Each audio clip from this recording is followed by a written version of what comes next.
Assalatu wassalamu ala ashrafil anbiya'i wal mursalin wa ala alihi wa ashabihi ajma'in. Wa la hawla wa la quwwata illa billahil 'aliyyil 'azim. Allahumma la sahla illa ma ja'altahu sahla wa anta taj'alul hazana idza syi'ta sahla. Rabbi shrah li sadri wa yassir li amri wahlul 'uqdatam min lisani yafqahu qawli, amma ba'du. Baik, terhormat AJK Masjid Husin 92 yang saya kasihi dan saya hormati, kepada segenap asatizah alim ulama yang saya hormati, dan tidak dilupakan kepada segenap hadirin dan hadirat hafizahumullah. InsyaAllah pada malam hari ini kita akan sambung pengajian kita, iaitu kitab Safinatul Najah. Sebelum itu saya akan menjawab beberapa soalan. Soalan yang masuk pada saya ada banyak sekali untuk minggu lepas ini, tapi sebabkan saya baru dapat soalan hari Khamis, entah hari Jumaat, dan busy dengan program daurah dan lain-lain, maka tak semua soalan saya dapat jawab minggu ini. Ada soalan yang akan saya jawab minggu depan, insyaAllah. Itu soalan yang pertama adalah, adakah solat makmum muslimah tidak sah jika terhadang dengan tirai sepenuhnya sehingga tidak dapat melihat langsung saf jemaah muslimin di hadapan? Kalau solat dalam masjid macam Masjid Husin ini tertutup dengan tirai sepenuhnya, tak ada masalah, tak sah. Atau dia berada dalam bilik yang ada pintu dia pun tak ada masalah, selagi dia dalam masjid. Kalau dia solat di luar masjid, contoh dia di dalam rumah yang suami dia dengan anak-anak dia lelaki ada kat depan, tertutup dengan tirai, tak nampak langsung badan orang yang berada di depan, maka tak sah. Dalam mazhab Syafi'i. Dalam hal ini kitab dia adalah kitab Muhadzab Imam Syirazi. Fa in taba'adat as-sufufu aw taba'ada as-safu al-awwalu anil imami nuzirat. Fa in kana la ajla bainahuma wa kanat as-salatu fil masjid wa huwa 'alimun bi salatil imam sahhat salatu li anna kulla mawdi'in min al-masjid mawdi'ul jama'ati. Kalaulah saf itu berjauhan dengan, ataupun saf pertama dengan imam itu sangat jauh, maka dilihat dulu saf tersebut.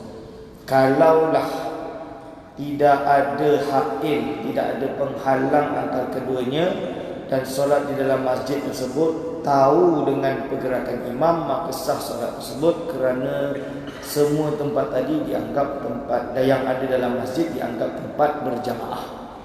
Okay.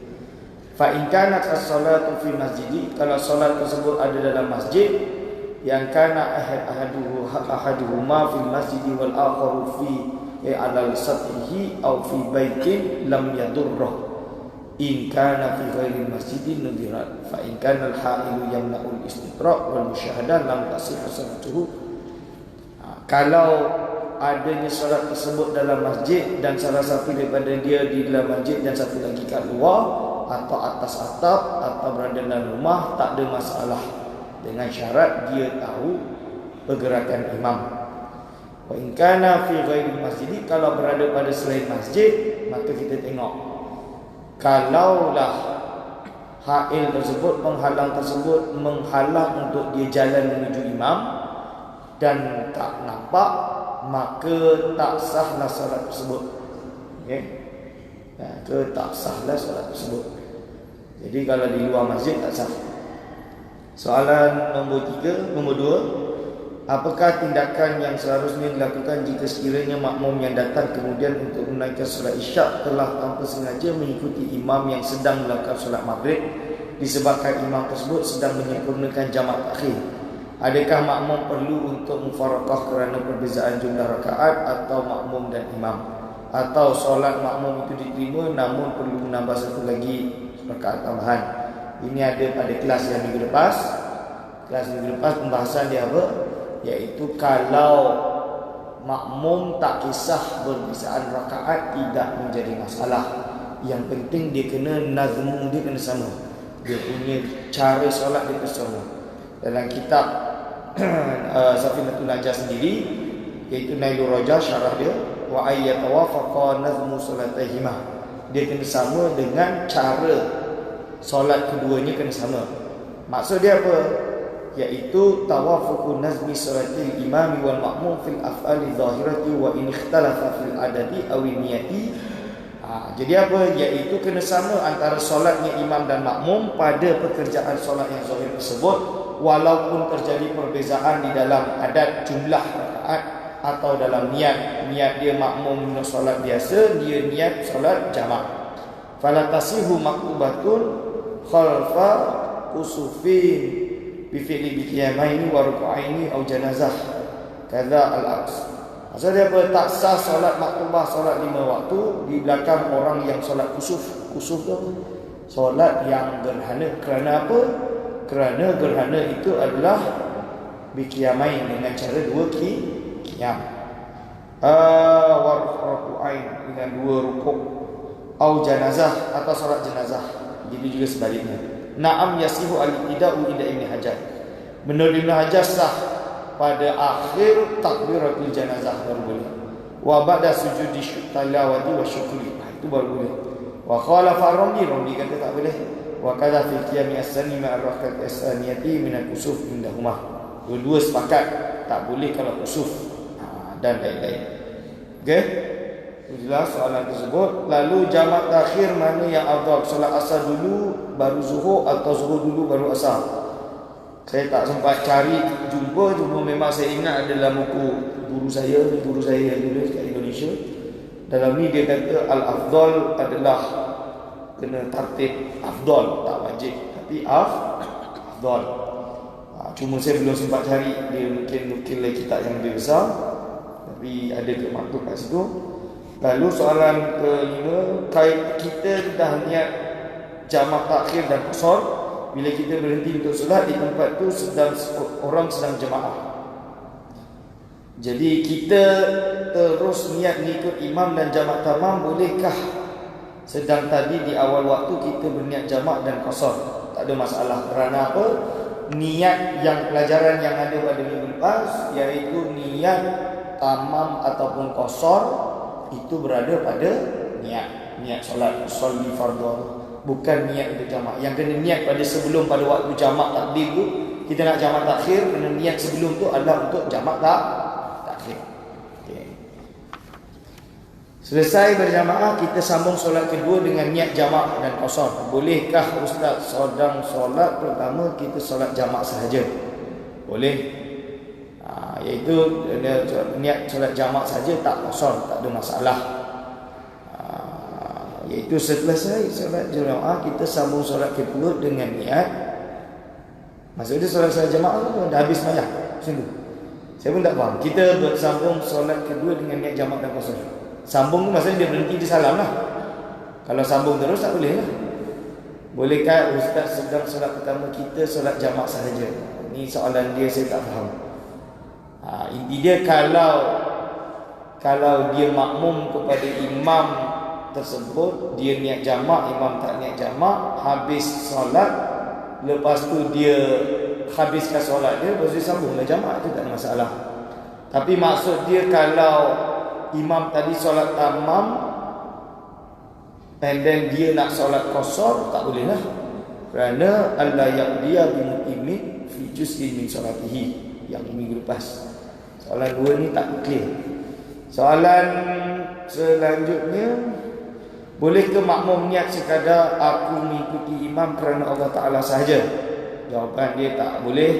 Kerana solat dalam hal niat kena ada apa? Niat. Itu apa tu namanya? Apa tadi? Dia kena fardiyah, dia kena ada qasdul fi'li wa ta'yin wal fardiyah. Lepas tu soalan, jika kita dah plan untuk musafir dan telah solat jamak takdim, tiba-tiba tidak jadi musafir dan pulang semula ke rumah, apakah perlu solat asar jamak takdim? Tak sah lah. Tak sah solat jamak takdim tadi, dia kena solat asar. Kerana apa? Kerana dia membatalkan qasdu untuk musafir dia. Dalam ibarat kitab tersebut dia kena dawamul udhri. Soalan ketiga, apakah mesti mualat dalam solat jamak qasar? Sebab ada yang kita, kalau kita solat jamak takhir dan dimulai dengan solat zuhur dahulu, maka asar boleh dikerjakan pada bila-bila masa selagi dalam waktu asar maksudnya tidak mualat. Betul? Boleh. Ibarat dia dekat dalam kitab Tuhfah, wa idza akhara al-ula ila waqti saniyati lam yajib at-tartibu walal muawalah. Tak wajib tertib kalau dia mengakhirkan solat pertama ke solat kedua, maka tidak wajib tertib dan juga tidak wajib mualah bainahuma, wala niat jam'i, dan juga tidak niat, tak wajib niat jamak fil ula pada solat yang pertama ala sahihi menurut qaul yang sahih. Jadi usolli fardhu dhuhri pada solat jamak takhir tak wajib majmu'an bil asr. Lianna al-waqta huna mithlaniyah wal ulahiyah tabi'ah. Wallahu a'lam bishawab. Nah, ini. Okey.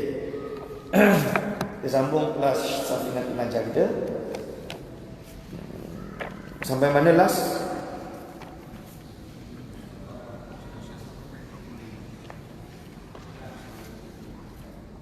Arkanus salat jenazah dah. Oh, solat Jumaat. Okey, bismillahirrahmanirrahim. Qala mu'allifur rahimahullah wa nafa'na bihi wa bi ulumihi. Amin. Faslun ay hadza, ada ini suatu fasal yang menerangkan tentang Jumaat. Boleh baca Jumu'ah boleh. Syurutul Jumu'ati sittatun. Adapun beberapa syaratnya Jum'ah itu sittatun, ada 6. Yang pertama, antakuna kulluha fi waqti zuhri. Adanya Jumaat tersebut semuanya berada pada solat zuhur, berada pada waktu zuhur. Jadi semuanya kena dilakukan pada waktu zuhur. Jadi tidak boleh kita buat Jumaat itu ada pada waktu asar. Wa antuqama fi khittatil baladi, dan telah dilakukan pada iaitu hendak dilakukan pada di kawasan atau daerah negara tersebut. Maksud dia apa? Antuqama fi khittati abniyati awtani mujammi'ina walau min khashabin aw qasabin aw sa'afin wa ma bainaha min kulli mahallin la yajuzu li muridi safarin. Apa dia kata? Iaitu kena dilakukan pada tempat di bandar yang mana bandar tersebut ada bangunan bagi daerah tersebut, sama ada kayu ataupun batu ataupun lain-lain, dan tiang, artinya tanda ada kat situ, situlah tempat melakukan solat Jumaat. Wa an tusalla jama'atan, dan kena dilakukan solat jamaah. Kena solat jamaah maksudnya apa? Iaitu dia kena solat jamaah, iaitu bersama jamaah dengan ada imam dan makmum. Kalau dia datang khutbah lepas tu lambat, tiba-tiba di akhir khutbah kedua dia terkentut dan dia pergi keluar untuk ambil wuduk, habis wuduk imam pun dah salam, maka dia wajib solat zuhur.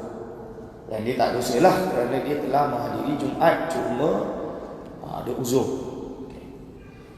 Wa ayyakunu arba'ina ahraran dhukuran bil balighina mustawtinin. Dia kenalah 40 orang merdeka lelaki yang dah balik, yang mustawtin. Berarti apa? Berarti kalau kurang daripada 40 tak wajib untuk melakukan solat Jumaat. Contoh dia orang yang tinggal di dalam hutan macam Tarzan. Dia tinggal kat sana dan dia tak ada orang, maka dia tak wajib untuk solat Jumaat. Dari sinilah beberapa ahli tariqah Naqsyabandiyah, Khalidiyah, contoh dia dalam bab ketika melakukan suluk, yang suluk dia berada di jauh daripada orang. Contoh dia dekat jauh-jauh lah, yang mana tidak ada muwattinin, maka mereka tidak melakukan Jumaat. Kerana apa? Jumlah dia memang tak sampai 40. Orang dia baru, contoh dia 5 orang ke 10 orang. Ni tak wajib untuk melakukan Jumaat. Ustaz, kalau saya buat Jumaat ada daerah tak cukup orang Islam dia. Contoh dia, kita duduk dekat negara bukan Islam, aqaliyat. Aqaliyat ni maksud dia minority. Dan contohnya di England, di satu daerah dia duduk bandar ni, orang Islam dia tak sampai 10 orang atau tak sampai 20 orang. Wajib ke untuk melakukan Jumaat? Asal usul dia tak wajib. Tapi dia kata kita nak buat dia wajib. Kenapa? Kerana biar supaya ada syiar Islam. Alasan dia tu. Dan inilah kesempatan untuk bagi dia sobeh, bagi dia siraman rohani. Contoh dia dengan melalui khutbah tadi.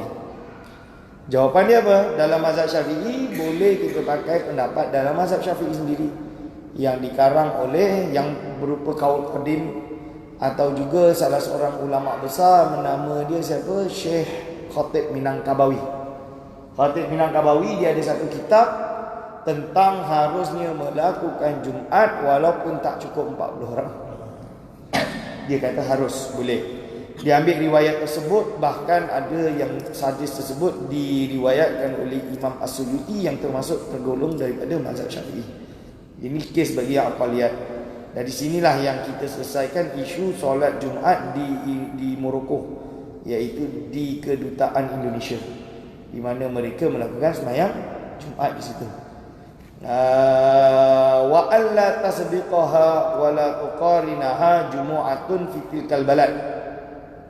Tidak boleh didahului atau bersamaan dengan Jumaat lain pada daerah tersebut. Pada daerah tersebut.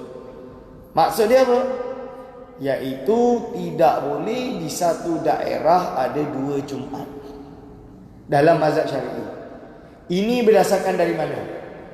Imam Asy-Syafi'i rahimahullah di dalam kitab mengatakan bahawa berdasarkan hadis tidak adanya mana-mana masjid untuk mendirikan Jumaat di Madinah kecuali Masjid Nabawi. Tidak ada larangan, tidak ada perintah, tidak ada apa, cuma kenyataan. Bahasanya bil fi'li. Dengan kenyataan yang ada di Madinah zaman Rasulullah SAW, tidak ada satu pun masjid yang melakukan Jumaat selain Masjid Nabawi.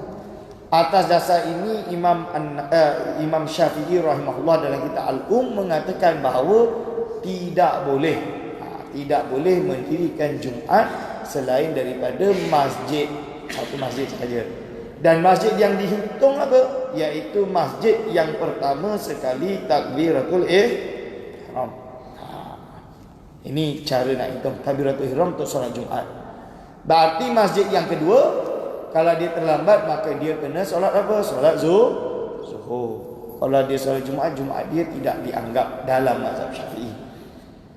Jadi sebab itu di Negeri Sembilan atau negeri-negeri yang lain, contoh dia Seremban, contoh dia daerah ni hanya ada satu jamek, satu masjid jamek. Kita panggil masjid jamek lah tu.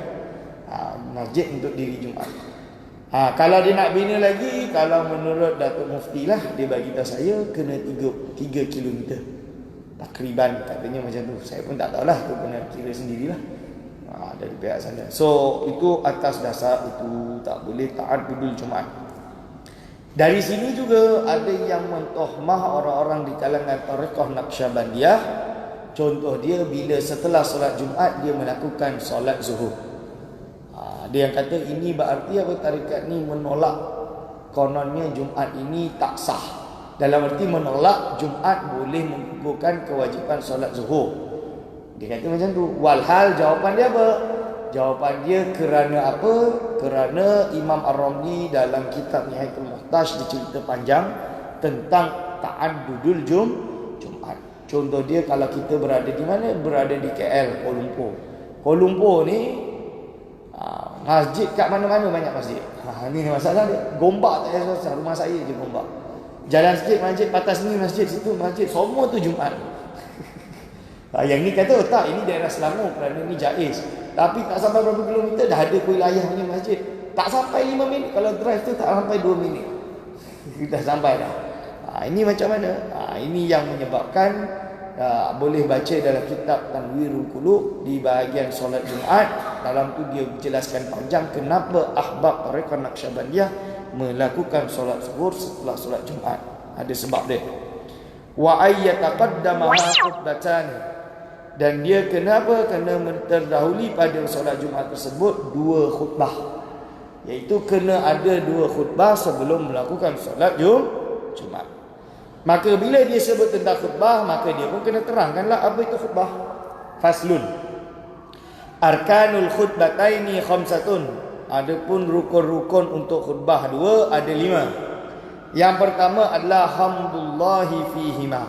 Yang pertama adalah memuji Allah pada kedua-dua khutbah. Alhamdulillah, alhamdulillahilladzi ja'alana minal muslimin. Jangan ada waktu khutbah termasuk, atau ahmadullah, aku memuji Allah, atau lillahil hamdu, ana hamidun lillah, la ilaha illallah. Bukan, yang tak boleh apa? Yang tak boleh la ilaha illallah, ini tak boleh kerana bukan alhamdu, bukan pujian. Au syukru lillah, tak boleh. Ataupun alhamdulillahirrahman, tak sah. Dia kena alhamdulillah. Dia kena ada lafaz alhamdu, dan dia kena lafaz Allah, lafzul jalalah. Wassalatu ala nabi, adapun selawat kepada Nabi sallallahu alaihi wasallam, bukan, dan berselawat. Yang kedua daripada rukun tersebut adalah berselawat kepada Nabi Muhammad sallallahu alaihi wasallam pada kedua-dua khutbah. Contoh dia apa? Allahumma salli ala Muhammadin, boleh. Sallallahu ala Muhammadin, boleh. Usolli wa nusolli, atau usolli ala Muhammadin, boleh. As-salatu ala Muhammadin, boleh. Terserah boleh. Ala Ahmad, iaitu ala, okey, as-salatu ala Ahmad pun boleh. Kerana nama Nabi Muhammad SAW itu termasuk adalah Muhammad. Awil Rasuli pun boleh. Kerana ada alif lam, itu alif lam li ahdi dhihni, yang menunjuk apa dalam hati dia, iaitu Rasulullah sallallahu alaihi wasallam. Yang tak boleh apa? Rahimallahu Muhammadan, Allah membelas Nabi Muhammad, tak boleh, kerana itu bukan as-salat, bukan selawat. As-sallallahu alaihi pun tak boleh kalau alaihi tersebut tidak ada rujukan dia. So dia kena sebut Muhammad. Lepas tu wa ala alihi wa ashabihi, boleh. Nampak tak? Okey. Wal wasiyatu bittaqwa fihima, dan mewasiatkan untuk bertakwa dalam kedua-dua khutbah. Wasiat takwa, contoh dia apa? Apa maksud takwa dulu? Takwa adalah mematuhi perintah Allah dan menjauhi larangannya. Ini adalah takwa. So wasiat itu macam mana? Usi bitaqwallah, usikum bitaqwallah. Aku mewasiatkan kalian semua dengan bertakwa kepada Allah. Atiullah wa rasulih. Atiullah wa rasulah. Jadi taatilah Allah dan Rasulnya. Au ihdharu iqaballah, atau takutilah atau jauhilah siksaan Allah. Tak cukup dengan hanya ihdharu minal syurtah, takutilah polis. Tak cukup. Itu tak cukup. Dia kena apa? Dia kena takut kepada Allah. Okey. Selanjutnya wa qira'atu ayatin minal Qur'ani fi ihdahuma, dan membaca salah satu ayat daripada Al-Quran pada salah satu daripada kedua khutbah. Maksud dia apa? Qira'atu ayatin kamilatin mufhimatin minal Qur'ani fi ihdahuma.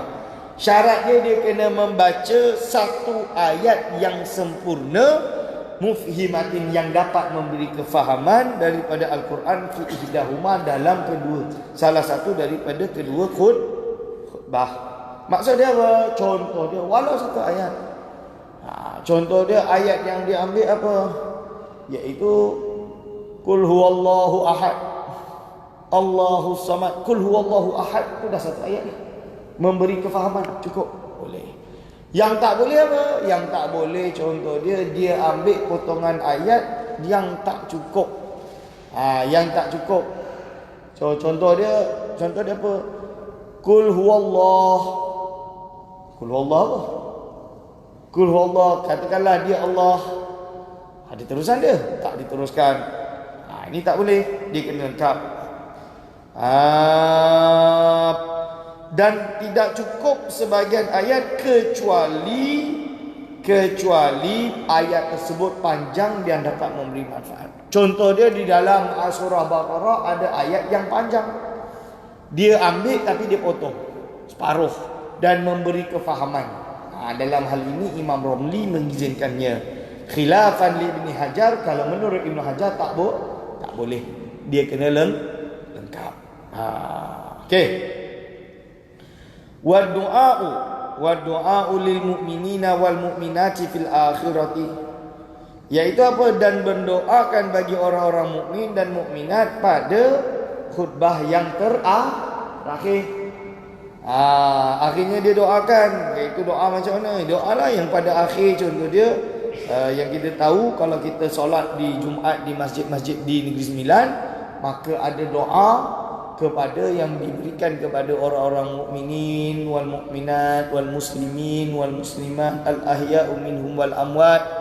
Lepas tu diteruskan apa? Diteruskan mendoakan sultan dan raja pemerintah di daerah masing-masing, mendoakan kesihatan negara ini. Kalau saya tak tahu kat sini, kalau di Selangor kami ada, dan ya Allah semoga kita semua tetap dengan akidah ahli sunnah wal jamaah. Disebut. Lepas tu, dan jauhlah kita daripada akidah yang sesat. Ni faslun, suatu fasal. Syurutul khutbataini asyaratun, syarat-syarat dua khutbah ada 10.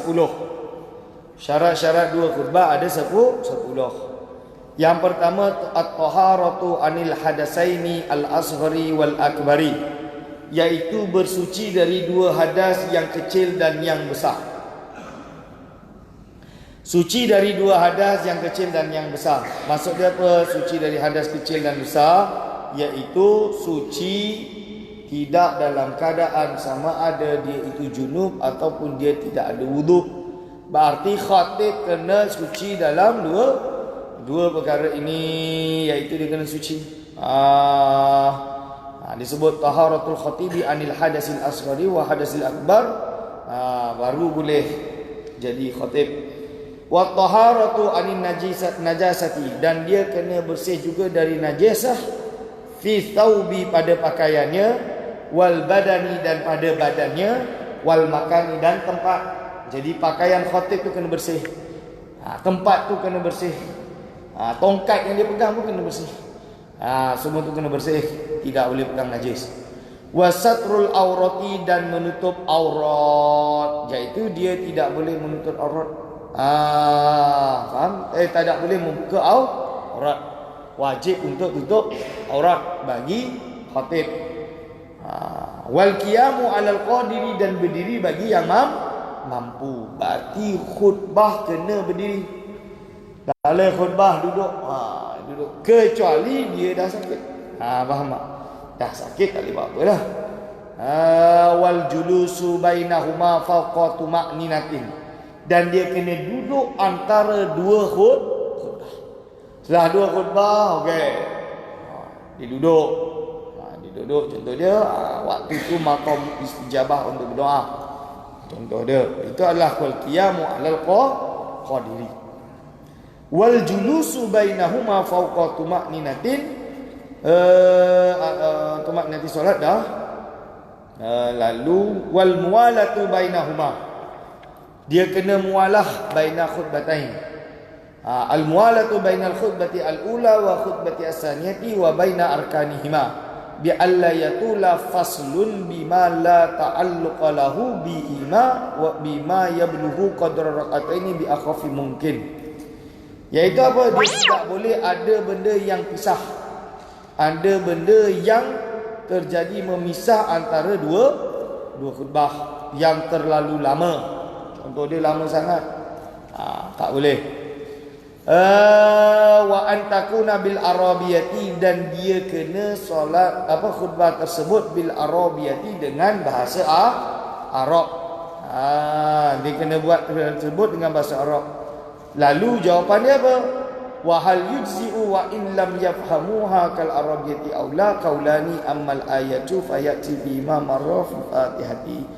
Maksud dia apa?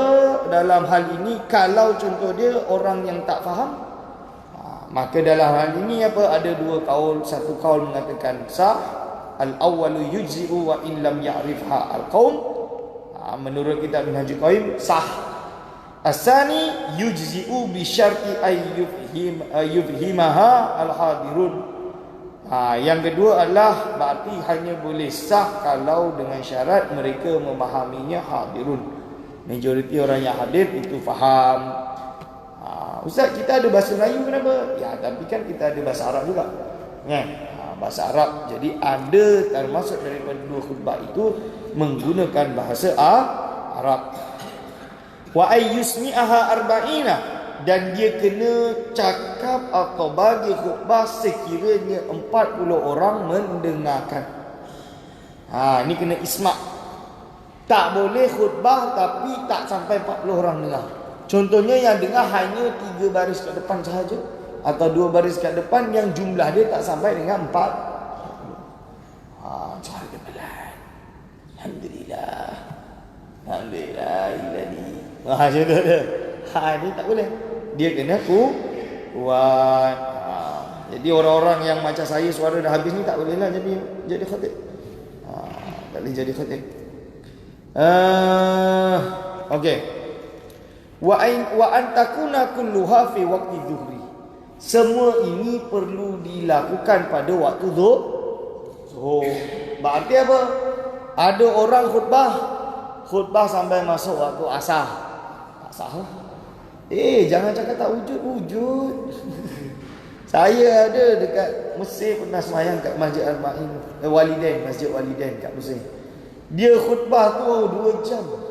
Hampir 2 jam. Dengan solat tu semua hampir 2 jam. Tak apa dia cakap pun saya tak faham. Dan dia pun cakap bukan cakap Arab pun. Dia cakap bahasa Amiah Mesir, saya tak faham. Dia cakap bahasa Amiah Mesir, saya tak faham. Dia khutbah panjang sangat. Jadi ini tak boleh. Okey, itu sudah habis dalam bab salat. Babul janaizi. Sekarang menerangkan tentang bab jenazah. Bab jenazah. Jadi jenazah ni ada tata cara dia. Faslun ay hadha, adapun ini suatu fasal. Alladhi yalzamu lil mayyiti arba'u khisalin. Adapun yang wajib bagi mayit, bagi mayit ini bagi hak si mayit. Bagi hak si mayit ni apa? Mayit itu berhak untuk mendapatkan perkara ini daripada orang yang hidup. Okey. Apa saja yang wajib? Alladhi yalzamu lil mayyiti arba'u khisalin, 4 perkara. Pertama, husluhu, mandikan mayit. Dia kena mandikan mayit. Wa takfinuhu, dan mengkafankan mayit. Kena kafankan mayit. Wassalatu, sembahyangkan alaihi pada mayit. Wa dafnuhu, dan mengkuburi mayit. Ini adalah perkara yang wajib dilakukan. Hukum dia adalah fardu kifayah. Fardu kifayah. Kenapa bukan fardu ain, Ustaz? Bukan ni wajib ke? Lah kalau fardu ain nanti semua orang, bila ada orang mati semua orang kena pergi berhenti kerja semua. Tak betul lah tu. Fardu kifayah maksud dia yang penting ada orang Islam yang melakukannya. Okey. Lalu apa disebut? Aqallul ghusli ta'mimu badanihi bil ma'i. Paling sedikit mandi adalah meratakan badannya bil ma'i, dengan air. Paling sedikit mandi kena ratakan, macam junub lah. Mandi junub, contoh dia kita kena isalul ma'i ila kulli basyari atau kulli ajza'i minal abdan. ataupun ila kulli basyaratin, bukan basyarah saja, itu seluruh anggota tubuh semua. Berarti apa? Ta'mimu badanihi bil ma'i, mengumpulkan meratakan seluruh badannya dengan air. Anna aqala husnil mayyiti ta'mimu jami'i badanihi sya'ran, rambut dia, wa basyaran, kulit dia, bil ma'i dengan air, ai ba'da izalatin najazati, iaitu setelah menghilangkan najis, al ainiyati, yang sebangsa ainiyah. Najis ainiyah kena buangkan dulu, allati alaihi inkanat, yang ada padanya kalau ada kena dihilangkan dulu. Okey. Wa akmaluhu, adapun yang paling sempurnanya mandi, ayyaghsila sawataihi, iaitu dia kena bersihkan kedua celah angkang dia, sawataihi. Wa ayyuzila al-qadara, dan dia kena apa? Dia kena menghilangkan kotoran min anfihi, daripada hidung dia. Wa ayyuwaddi'ahu, dan dia kena wudukkan mayit tersebut. Wa ayyadluka, dan dia kena apa? Dia kena gosok badanahu, iaitu badan dia, bisidri, dengan daun bidara.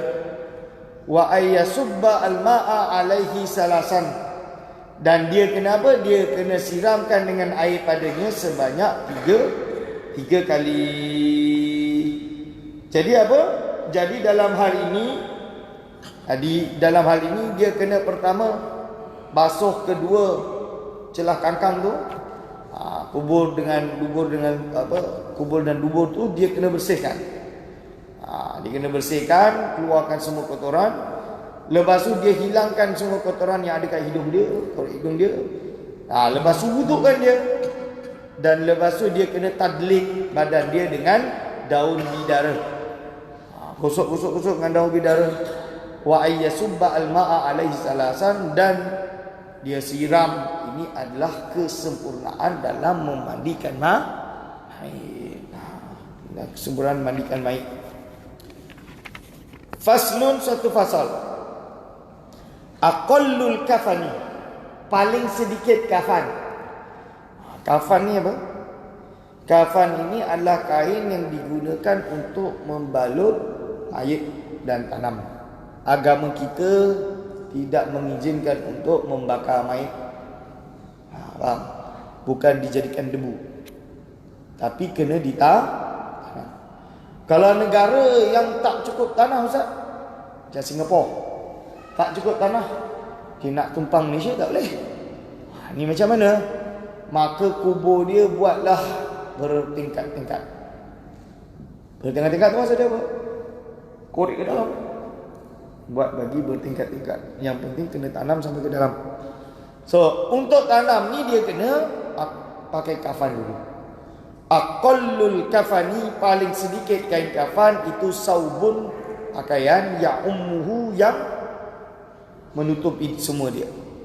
Pakaian yang boleh menutupi semua dia. Berarti apa? Termasuk semua. Iaitu dia pakailah semua. Cukup. Ini adalah paling sedikitnya kain kafan. Wa akmaluhu, paling sempurna kain kafan, lirajuli, bagi lelaki, apa? Salasul lafafifa, 3 lipatan. 1, 2, 3 lipatan. Walil mar'ati, kalau perempuan lain, khamisun, dia ada baju dia, khimarun, tudung dia, izarun, sarung dia. Izar tu sarung dia, walifatani, dan walifafatani, dan 2 lipatan, sebanyak 2 lipatan. Bila dengar kain kafan ni, baca kain kafan ni, teringat kejap lagi kita dah mati dah. Ni macam mana ni? Bila-bila ni nyawa ni boleh ditarik? So kira-kira kita ni dah siap belum untuk didatangi malaikat maut? Faslun, suatu fasal. Arkanu salatil janazati sab'atun, adapun rukun-rukun solat jenazah itu sab'atun, ada 7. Rukun-rukun solat jenazah ada 7. Al-awwalu an-niyatu, yang pertama sekali niat. Solat jenazah kena ada ni niat. Contoh dia apa? Nawaitus salata alal hadzal mayyiti. Ala man shalla alaihi al-imam. Ala man hadara min amwatil muslimin fardhan atau fardhu kifayatin. Boleh. Ini semua cara-cara untuk niat solat mayit. Ini adalah niat. Tapi dia terletak pada mana? Iaitu pada takbirah yang pertama. Allahu Akbar. Asani yang kedua, arba'u takbiratin, sebanyak 4 takbir. Iaitu apa? Rukun solat jenazah dia kena ada 4 takbir. Allahu Akbar, Allahu Akbar, Allahu Akbar, Allahu Akbar, salam. As-salisu yang ketiga, al-qiyamu 'alal qadiri. Kalau mampu berdiri kena berdiri. Al-qiyamu 'alal qadiri.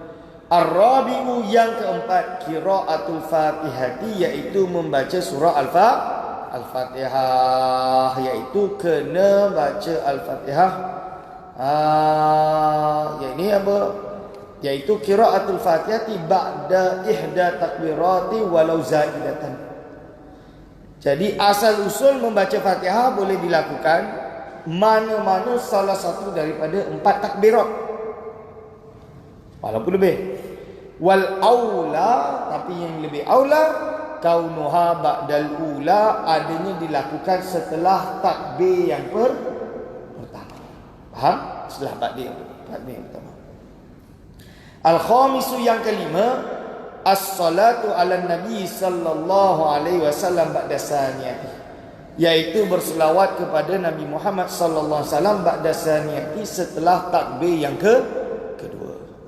Apa selawat tersebut? Allahumma salli ala Muhammadin, Allahumma salli ala Sayyidina Muhammadin. Cukup? Sah. Wa akmaluha, paling sempurna, Allahumma salli ala Sayyidina Muhammadin wa ala ali Sayyidina Muhammadin kama sallaita ala Sayyidina Ibrahim wa ala ali Sayyidina Ibrahim wa barik ala Sayyidina Muhammadin wa ala ali Sayyidina Muhammadin kama barakta ala Sayyidina Ibrahim wa ala ali Sayyidina Ibrahim fil alamin innaka Hamidum Majid. Itu selawat takbir kedua. As-sadisu yang keenam, rukun yang keenam, ad-du'a, berdoa lil mayyiti, bagi mayit, ba'da salisati, setelah takbir yang ketiga. Doa kepada mayit. Doa kepada mayit ni macam mana? Allahumma, paling sedikit apapun yang dinamakan doa. Allahumma rahamhu. Faham? Dah cukup. Kalau apa, wa akmalu, yang paling sempurna, Allahumma ghfir li hayyina wa mayyitina wa syahidina wa ghaibina wa saghirina wa kabirina wa dzakarina wa unsana. Allahumma man ahyaitahu minna fa ahyihi ala al-islami wa man tawaffaytahu minna fa tawaffahu ala al-iman. Allahumma la tahrimna ajrahu wa la tudillana ba'dahu. Itu paling sempurna. Lalu yang terakhir, as-sabi'u, adalah apa? Adalah salam. Yang ketujuh adalah salam. Salam ini adalah rukun solat jenazah, iaitu apa? Dia kena baca salam, yang mana salam dia adalah Assalamualaikum warahmatullah, dan tidak disunatkan untuk menambah wa barakatuh menurut pendapat Imam Ar-Ramli. Berbeza khilafan Ibn Hajar. Kalau Ibn Hajar boleh tambah dengan warahmatullahi wabarakatuh. Wabarakatuh tu boleh tambah menurut Imam Ibn Hajar. Okey. Disunatkan wa yusannu ba'da takbiratir rabi'ati wa qabla salam. Disunatkan sebelum takbirah yang keempat dan sebelum salam.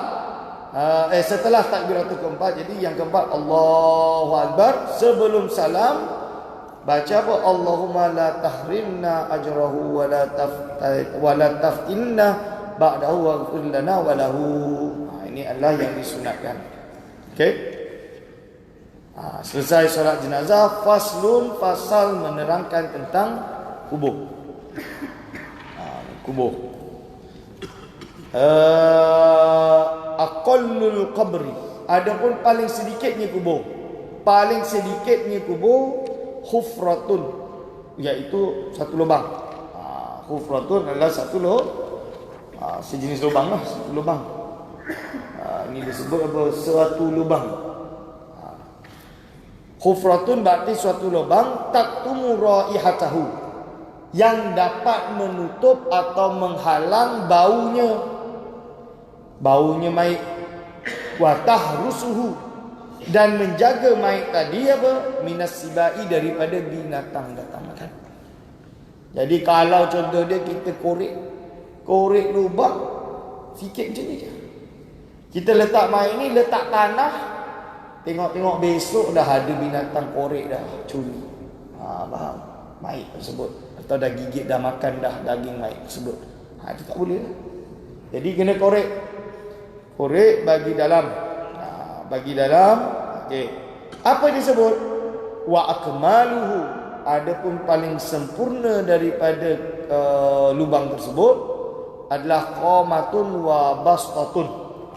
Qamatun dan bastatun. Dan yang paling sempurna lubang itu seperdirian serta lega.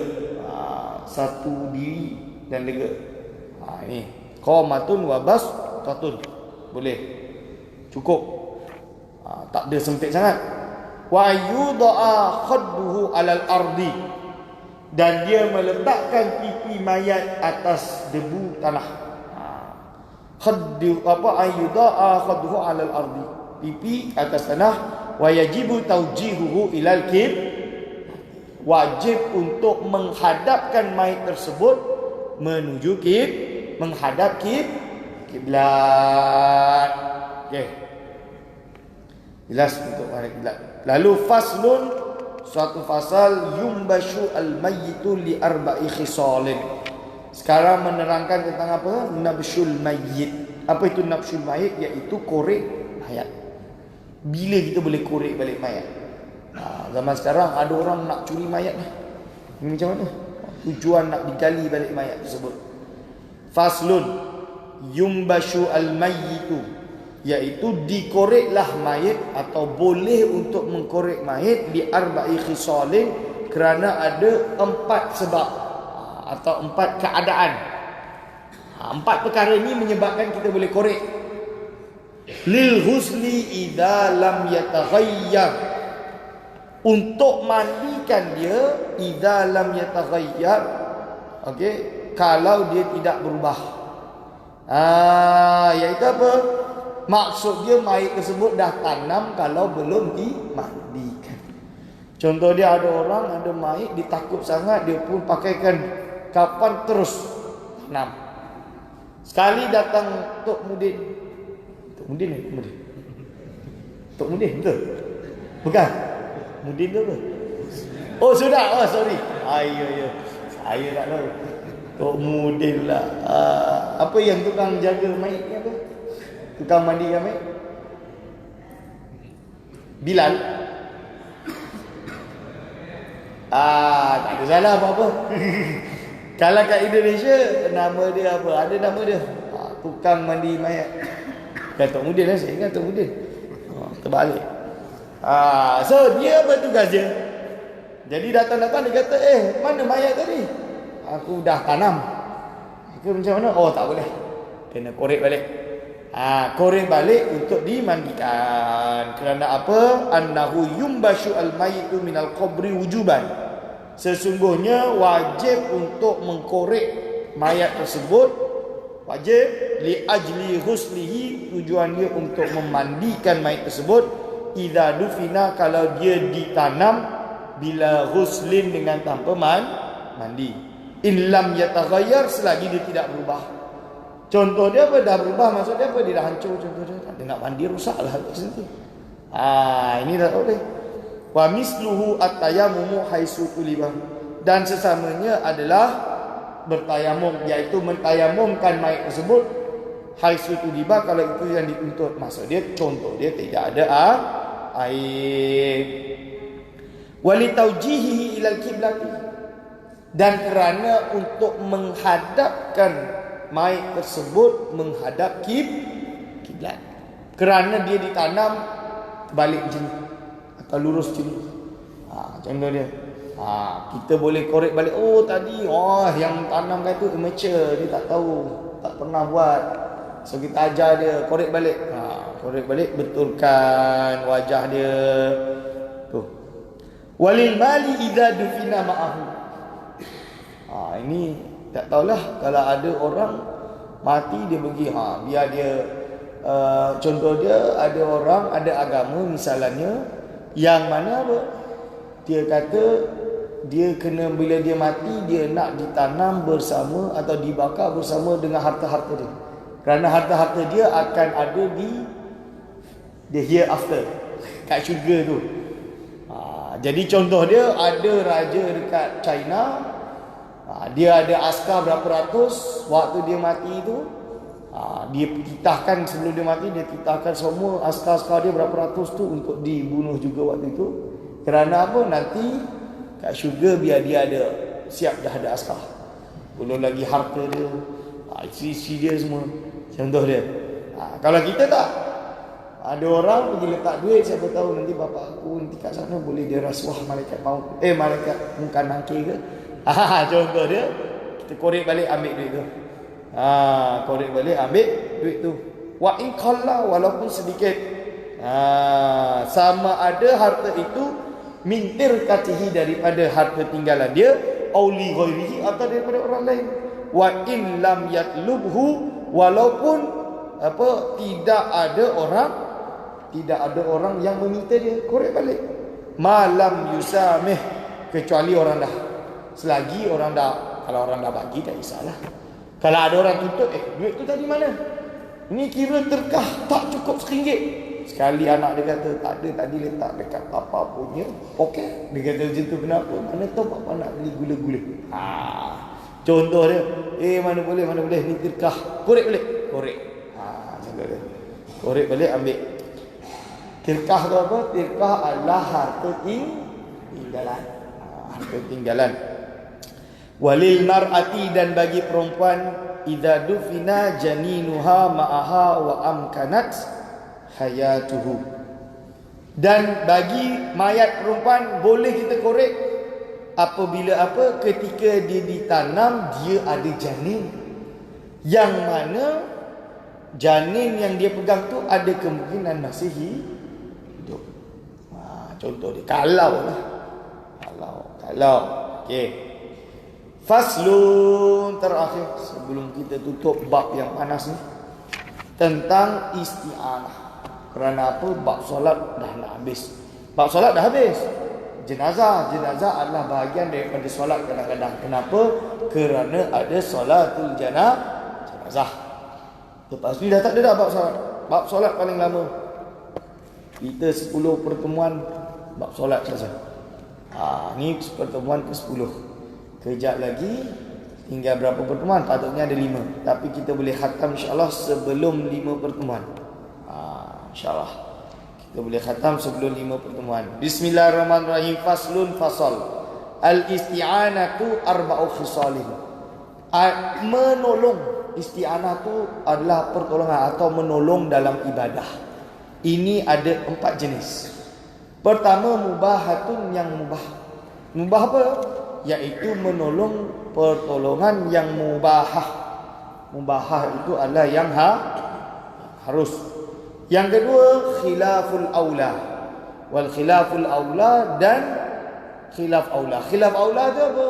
Dia bersalahan daripada yang lebih aula.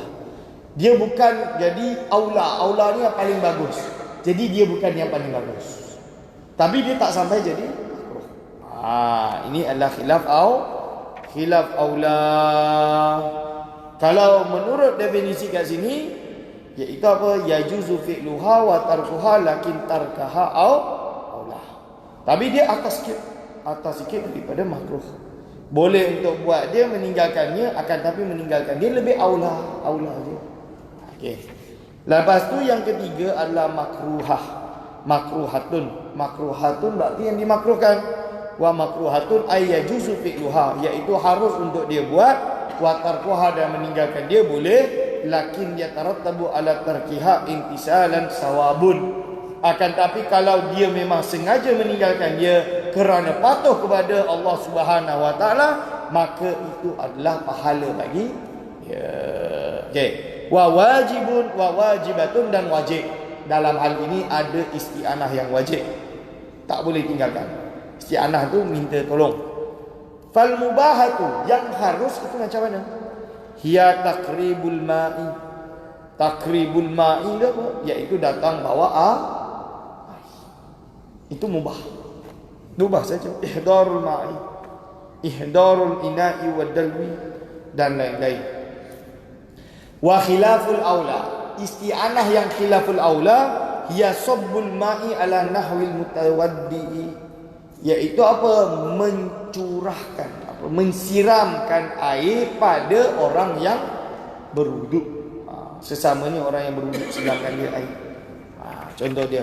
Ini adalah yang dipanggil khilaf aula. Kalau boleh buat sendiri, tak payah nak orang buat.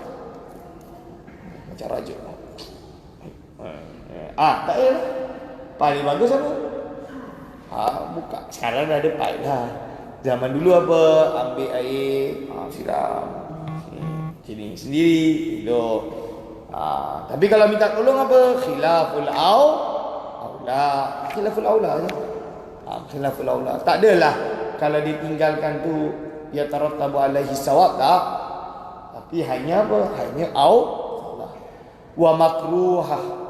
Wal makruhatu, adapun yang makruh, hiya liman yaghsilu a'dahu, iaitu makruh kalau suruh orang usukkan dia punya anggota. Tolong usukkan. Ini hukum dia makruh. Wal wajibatu, dan isti'anah yang wajib, hiya lil maridi indal ajzi, iaitu bagi orang yang sakit ketika dia tak mampu. Contoh dia apa? Yalah dah tua-tua tak mampu nak wudu, nak lain, akhirnya anak dia tolong angkat dia. Ini siramkan. Ini wajib. Wajib untuk dia minta tolong dalam hal ibadah. Lepas tu masuk kitabuz zakat. Wallahu a'lam bishawab. Minggu depan insya-Allah kitabuz zakat. Minggu depan ada ya? Banyak yang tak ada mungkin. Saya tengok kawan saya semua berbondong-bondong pergi buat umrah. Berbondong-bondong buat umrah. Siap ada yang umrah tu mutawif ni duduk sana 1 bulan full. Dia ganti 2-3 jamaah dia kata. Uish. Musim cuti. Tak apalah, saya buat umrah balik Indonesia je nanti. Okey, insya-Allah sekian saja kelas ini. Kalau ada salah silap mohon maaf. Mohon nanti soalan hantar cepat sebab tak ada waktu nak cari, akhir minggu penuh. Kalau ada salah silap dari saya mohon maaf. Wabillahi taufik wal hidayah. Wassalamualaikum warahmatullahi wabarakatuh.